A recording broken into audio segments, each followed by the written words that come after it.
আসসালামু আলাইকুম। সুষম ও যৌগিক ঘনবস্তুর পরিমাপ এই অধ্যায়ের 2 নম্বর যে সমস্যা সেটি নিয়ে আমরা আলোচনা করব। এখানে বলা হচ্ছে যে চিত্রে সড়কে ব্যবহৃত প্লাস্টিকের তৈরি নিরেট ঘনবস্তুর ভূমির ক্ষেত্রফল 1256.64 বর্গ সেন্টিমিটার এবং হেলানো তলের দৈর্ঘ্য 26 সেন্টিমিটার। এখানে আমাদেরকে একটা নিরেট ঘনবস্তু দেওয়া হয়েছে, এর ভূমির ক্ষেত্রফল অর্থাৎ এই অংশটির ক্ষেত্রফল দেওয়া আছে 1256 বর্গ সেন্টিমিটার এবং এর হেলানো তলের দৈর্ঘ্য, এই যে এখান থেকে এই অংশটা হচ্ছে হেলানো তল, এটার দৈর্ঘ্য দেওয়া আছে 26 সেন্টিমিটার। এখন এখান থেকে আমাদেরকে প্রশ্নে বলা হচ্ছে যে ঘনবস্তুটির বক্রতল রং করতে প্রতি বর্গ সেন্টিমিটারে 1.50 টাকা খরচ হলে মোট কত টাকা খরচ হবে।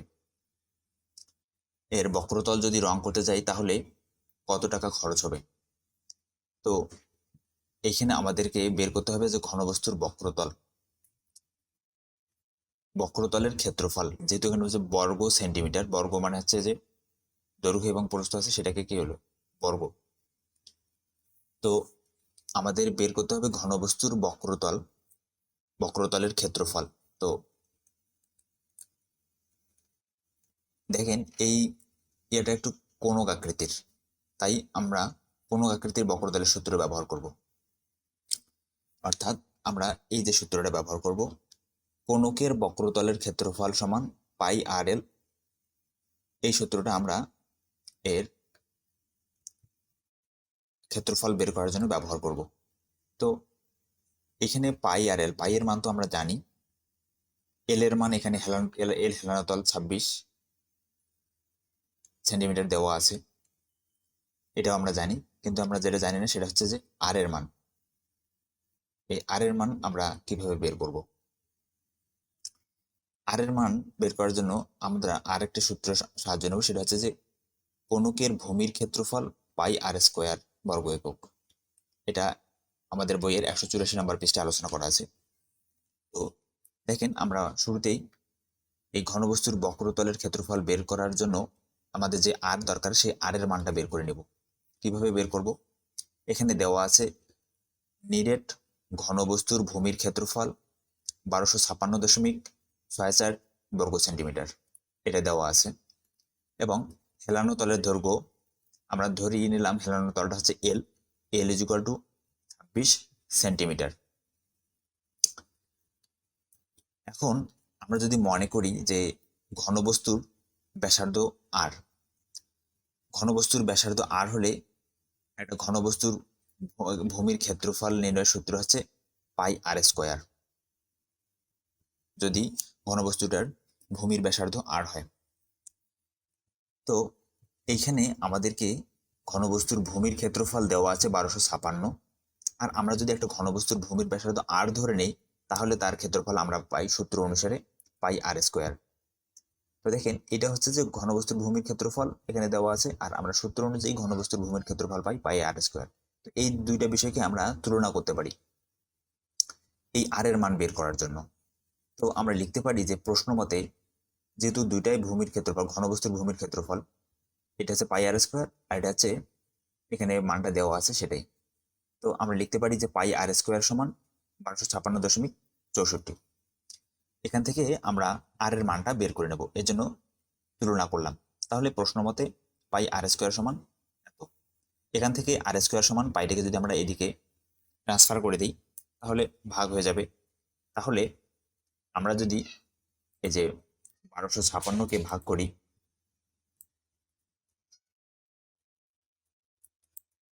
তাহলে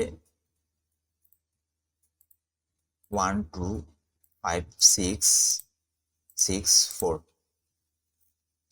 ভাগ হচ্ছে পাই, তাহলে শিফট আমরা যদি পাই নেই তাহলে কত আসে মানটা দেখেন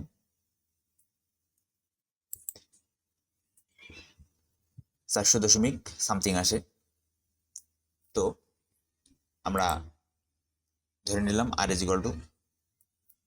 স্কোয়ার ইজ ইকুয়াল টু 400। দশমিকের পরের মানটা আমরা নিলাম না। এখন আর ইজ ইকুয়াল টু এই স্কোয়ারটা সমান চিহ্নের বিপরীত পাশে আসলে কি হবে, রুট হবে। তো আমরা যদি 400 রুট করি তাহলে ফলাফল কত পাবো, 20 পাবো। দেখেন এই মানটাকে যদি আমরা রুট করে দেই, রুট অ্যান্সার, তাহলে কত পাবো, 20.something পাবো। তো আমরা ধরে নিলাম আমাদের হিসাবে সুবিধার্থে আর ইজ ইকুয়াল টু 20। তাহলে এই যে ঘনবস্তুর ভূমির ব্যাসার্ধ আর ইজ ইকুয়াল টু 20, অর্থাৎ এই যে ভূমি আছে ঘনবস্তুটার, এই ভূমির যে ব্যাসার্ধ, অর্থাৎ আমরা যদি এই চিত্রটা দেখি, এই চিত্রটা সেম। তো এই যে ভূমির ব্যাসার্ধ, এই যে এখান থেকে এখান পর্যন্ত যে দূরত্বটা, এটা হচ্ছে ব্যাসার্ধ আর, এইটার মান বের হলো আমাদের 20 সেন্টিমিটার, যেহেতু এখানে সেন্টিমিটার আলোচনা করা হচ্ছে। এখন আমরা আর এর মান পাইলাম। এখন আমাদের সূত্র কি, কোণকের বক্রতলের ক্ষেত্রফল নির্ণয়ের সূত্র হচ্ছে পাই আর এল বর্গ একক। এখন আমরা এই সূত্রটা বসাই দেবো। তো আমরা লিখি যে আমরা জানি ঘনবস্তুর বক্রতলের ক্ষেত্রফল সমান পাই আর এল বর্গ একক। এটা হচ্ছে ঘনবস্তুর বক্রতলের ক্ষেত্রফল নির্ণয়ের সূত্র। তো এখন পাই এর মান আমরা জানি 3.1416 ইন্টু আর এর মান হচ্ছে 20, আর এল এর মান হচ্ছে আমাদের দেওয়া আছে কত, এই যে 26, এই 26 এখানে বসাই দিলাম।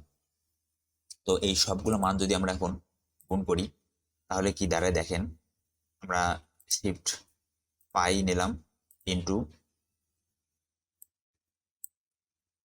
20 ইন্টু হচ্ছে 26, এখান থেকে আমরা পাচ্ছি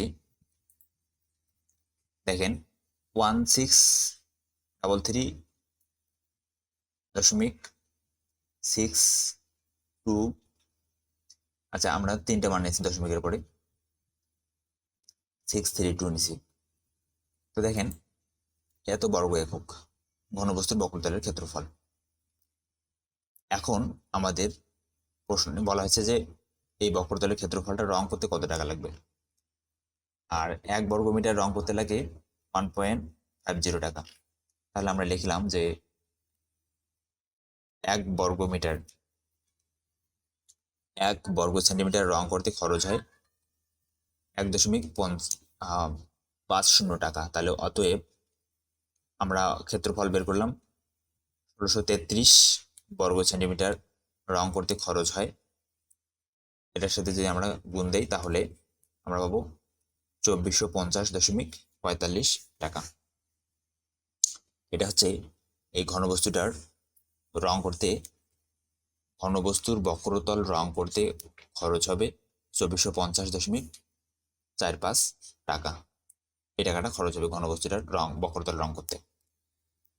এটা হচ্ছে প্রথম প্রশ্নের অ্যান্সার। দ্বিতীয় প্রশ্ন আমাদের বলছে যে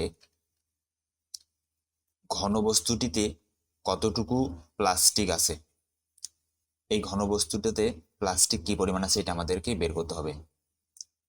তার আগে আমাদেরকে এখানে একটা জিনিস বলছে, একটা শব্দ বলছে যে নিরেট। নিরেট মানে কি, নিরেট মানে হচ্ছে যে এই ঘনবস্তুটার ভিতরে কোনো ফাঁকা নেই বা ফাঁপা নেই, সম্পূর্ণ বস্তুটাই প্লাস্টিক দ্বারা সম্পূর্ণ করা, এখানে কোনো ফাঁকা অংশ নেই। ফাঁকা যদি না থাকে এরকম বস্তুকে বলা হয় নিরেট। তো এখন তাহলে আমরা ঘনবস্তুটার প্লাস্টিক আছে কি পরিমাণ সেটা বের করব। দেখেন এই ঘনবস্তুটাতে কি পরিমাণ প্লাস্টিক আছে সেটা বের করার জন্য আমাদেরকে যে সূত্রটা সাহায্য নিতে হবে সেটা হচ্ছে যে কোণকের আয়তন, অর্থাৎ এই ঘনবস্তুটা একটি কোণক আকৃতির, এর আয়তন যত হবে ঠিক সেই পরিমাণ প্লাস্টিকও এর মধ্যে আছে, কারণ ঘনবস্তুটা হচ্ছে নিরেট, এর মধ্যে কোনো ফাঁকা নেই, এই জন্য এর আয়তন যে পরিমাণ এর মধ্যে প্লাস্টিকও আছে সেই পরিমাণ। তো এই কোণকের আয়তন নির্ণয়ের সূত্র হচ্ছে, কোণক আকৃতির ঘনবস্তুর আয়তন নির্ণয়ের সূত্র হচ্ছে 1/3 পাই আর স্কোয়ার এইচ ঘন একক। তো এই সূত্রটা দিয়ে আমরা এর আয়তনটা বের করার চেষ্টা করব। এখন এই 1/3 পাই আর স্কোয়ার এইচ, এটা সূত্র ব্যবহার করতে যে আমাদের এখানে আর এর মান দেওয়া আছে। আর এর মান আমাদের জানা আছে 20, পাই এর মান তো আমরা জানি, কিন্তু সমস্যা হচ্ছে যে আমাদের এখানে এইচ এর মান, এই এইচ এর মানটা জানা নেই। এই এইচ এর মানটা আমাদেরকে বের করে নিতে হবে। তো এইচ এর মানটা আমরা কিভাবে বের করব? শুরুতে আমরা এই এইচ এর মানটা বের করব। দেখেন, কোণাকৃতি ঘনবস্তুর উচ্চতা, আমাদের ঘনবস্তুটা এরকম তো, তাই না? তো দেখেন, এখান থেকে আমরা এইচ এর মানটা কিভাবে বের করব? এই যে এল, এটা হচ্ছে আমাদের যে হেলানো তল 26 দেওয়া আছে, সেই 26, আর এর মান আমরা বের করলাম 20, 20। এখন এই এইচ এর মানটা আমাদের বের করতে হবে। আমাদের ঘনবস্তুটা কিন্তু এরকমই, তাই না? আমাদের যে চিত্রটা দেওয়া আছে সেটা কিন্তু এরকম। তো চিত্রটা পরিবর্তে আমরা এই চিত্রটা ব্যবহার করতেছি আমাদের বোঝার সুবিধার্থে। তো দেখেন, এখন এই যে এইখানে এই এলটাকে যদি আমরা অতিভুজ বিবেচনা করি, আর এটাকে যদি আমরা ভূমি বিবেচনা করি, আর এটাকে যদি আমরা লম্ব বিবেচনা করি এইচটাকে, তাহলে আমরা কোন সূত্র প্রয়োগ করতে পারি? এখানে দেখেন তো, আমরা কি পিথাগোরাসের সূত্র প্রয়োগ করতে পারি না? আমরা এখানে পিথাগোরাসের সূত্র প্রয়োগ করতে পারি। তো পিথাগোরাসের সূত্র কি বলতেছে? পিথাগোরাসের সূত্র বলতেছে যে অতিভুজ স্কোয়ার সমান লম্ব স্কোয়ার প্লাস ভূমি স্কোয়ার। তো এখানে অতিভুজ হচ্ছে এল, তাহলে এল স্কোয়ার সমান লম্ব হচ্ছে এইচ স্কোয়ার প্লাস ভূমি হচ্ছে আর স্কোয়ার। তো এই যে এল স্কোয়ার সমান আর স্কোয়ার প্লাস এইচ স্কোয়ার, এখান থেকে এই সূত্রটাকে আমরা যদি কাস্টমাইজ করি, এখান থেকে আমরা এই এইচ এর সূত্রটা পাবো, এইচ এর মানটা বের করতে পারবো, তাই না? আমাদের দরকার এইচ উচ্চতা, এই উচ্চতার মান দরকার। তাহলে এই এইচ স্কোয়ার সমান আমরা লিখতে পারি এল স্কোয়ার মাইনাস আর স্কোয়ার। এখান থেকে যদি আমরা লিখি, দেখেন এইচ স্কোয়ার সমান এল স্কোয়ার, আর স্কোয়ারটাকে ওইদিকে ট্রান্সফার করে দিলাম, তাহলে মাইনাস আর স্কোয়ার। এখন এই যে এইচ সমান, এইচ এর উপরে যে স্কোয়ারটা আছে এটাকে রুট, ওই পাশে সমান চিহ্ন বিপরীত পাশে গেলে রুট হবে, তাহলে রুট এল স্কোয়ার মাইনাস আর স্কোয়ার। তাহলে এইচ সমান আমরা পাইলাম রুট এল স্কোয়ার মাইনাস আর স্কোয়ার। এইখান থেকে মূলত আমরা এই যে এইচ এর মানটা বের করে নিছি। এখন এল এর মান কত দেওয়া আছে? 26, তাহলে 26 বর্গ আমাদের করতে হবে, এবং আর এর মান দেওয়া আছে 20। তো দেখেন, আমরা যদি 26 বর্গ করি তাহলে 26 স্কোয়ার, তাহলে কত আসছে? 676, এটা মান আসতেছে। অনুরূপভাবে আমরা যদি 20 এর বর্গ করি তাহলে হচ্ছে 400, এই 400। এখন এই 676 থেকে আমাদেরকে 400 বাদ দিতে হবে, তাহলে 676 মাইনাস 400, এখান থেকে যদি আমরা বাদ দিই 400, তাহলে 276 থাকে, তাহলে রুট 276। এই 276 উপরে যদি আমরা রুট করি, রুট অ্যান্সার, তাহলে আমরা পাবো 16.613, এই মানটা পাবো, এত সেন্টিমিটার। তাহলে আমরা এই কোণাকৃতির ঘনবস্তুর উচ্চতা পাইলাম 16.613 সেন্টিমিটার। এখন আমরা যে মেইন সূত্র, আচ্ছা এখানে একটা কথা বলে নেব, যেহেতু ঘনবস্তুটি নিরেট, তাই এতে ঘনবস্তুর আয়তনের সমান প্লাস্টিক আছে, অর্থাৎ ঘনবস্তুটার আয়তন যা হবে প্লাস্টিকের পরিমাণও তাই হবে। আমাদেরকে তো প্লাস্টিকের পরিমাণ বের করতে বলছে, তাই আমরা ঘনবস্তুটার আয়তন আমরা বের করব। আয়তন বের করা হলেই আর আমরা প্লাস্টিকের পরিমাণও বের হবে। তো আমরা জানি কোণাকৃতি ঘনবস্তুর আয়তন সমান 1/3 পাই আর স্কোয়ার এইচ, এটা হচ্ছে কোণাকৃতি ঘনবস্তুর আয়তন নির্ণয়ের সূত্র। এখন এখানে যদি আমরা মান বসাই দিই, 1/3 পাই এর মান আমরা বসাই দিলাম 3.1416, আর এর মান আমরা জানি 20, তারপরে স্কোয়ার, আর এইচ এর মান আমরা বের করলাম 16, তাহলে 16 এত ঘন সেন্টিমিটার। এখন এই সবগুলো মানে যদি আমরা এখন গুণ করে দিই, তাহলে আমরা কি পাবো? দেখেন, প্রথমত আছে আমাদের 1/3, এটা 13, এরপরে ইন্টু আছে আমাদের 3.1416, আপনারা পাই দিয়েও করতে পারেন ডিরেক্ট। তাহলে এরপরে আছে 20 স্কোয়ার, তারপরে হচ্ছে যে গুণন 16.6132। তো এর সবগুলো যদি আমরা ক্যালকুলেশন করি তাহলে আমরা পাবো 6958.937। তো এটাকে আমরা 96 দেখছি, দশমিকের পর অনেক মান আছে। তো এটা হচ্ছে ঘনবস্তুর কোণাকার ঘনবস্তুটার আয়তন 2 সেন্টিমিটার। আমরা এখানে প্রায় লিখে দিই যে 2 দশমিকের পর অনেক মান আছে। দশমিকের পরে দেখেন মান একটু আপনাদের সাথে নাও মিলতে পারে, তো এটা কোনো বিষয় না। তো দেখেন তাহলে ঘনবস্তুটিতে প্লাস্টিক আছে, যেহেতু আয়তনের সমান প্লাস্টিক আছে তাহলে আয়তন বের হলো 6958। তাহলে এই ঘনবস্তুতে প্লাস্টিকও আছে এত ঘন সেন্টিমিটার।